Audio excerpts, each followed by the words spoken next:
ariko uriya mwana w'umukobwa naguyemo pe umva ngiye gukoresha buryo ki arabo wa mbere pe ko nubwo nabonye adashobotse ngomba kumubona pe mamari we tuwize nyogokuru umbasha uko wabimbwiye niko wabivuze niko nabivuze ni ntabo wa mbere nzakubwataraza ugomba kuba kabiri kuko ninjye uzaba wa mbere uvuza gucyo wakajaje Apostle we have this ntabo wa mbere nzahita mubwataraza imbwa nigira akamaro ko nishe umuntu imbwa aramuhamba imbwa we unda imbwa. ese mwana hari icyizere wowe ubona ufite mwana cyane rwose nta nifitiye icyizere se nkaho ndanga Yesu. aha reka dutegereze turebe da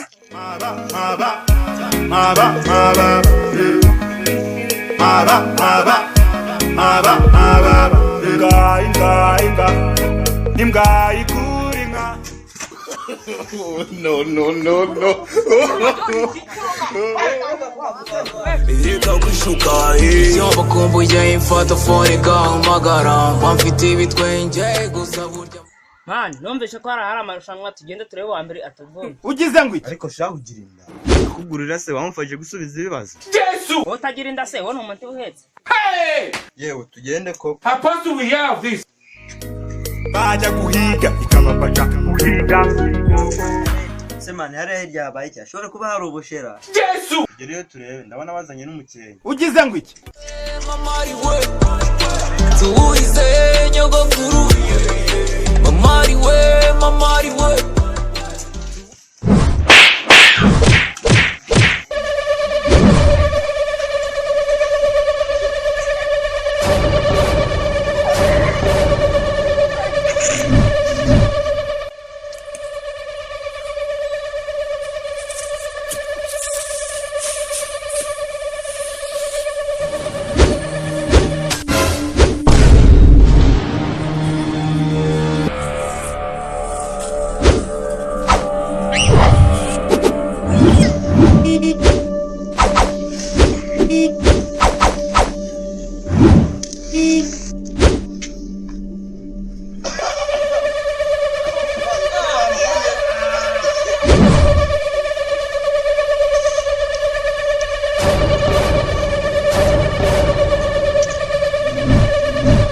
ko mwanjegeramo ahangaha muri kurwana twageze muri ring inyana zimbwa zije kuvumba se ngo nubusurira bwacu ubu ziteye zituruka ariko murenga murabana umukene umuntu yasubiriza ya Yesu.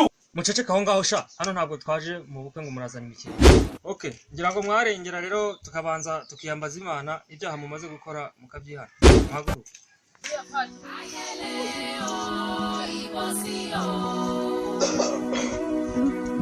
nyakubahwa baduterera indirimbo nigitangaza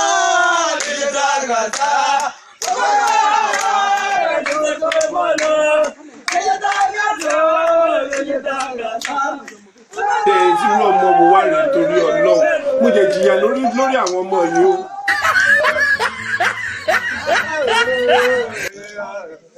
kubaha Imana dusenge ubuntu bw'Umwana wacu Yesu Kristo n'urukundo rw'Imana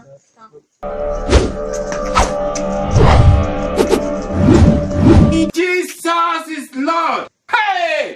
Ayé mi tèmi bá mi.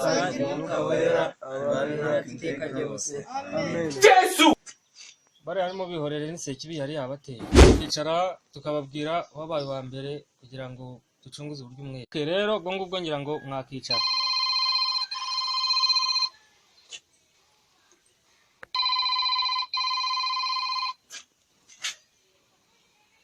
Halo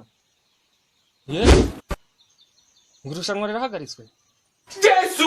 okay nta kibazo nyine ubwo reka mbiba ntoya reka mbibabwire nyine kugira bataye hakiri kare ndabona butangiye no kwiga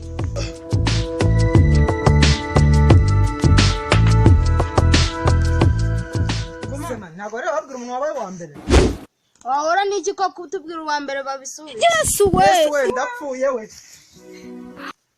yababa we umukenya ngiye usubire habe no gukora mu karitro na rimwe Yesu. Bahungu we inzoga yanjye nasize mbwiye mu rugo ngo bayinywe.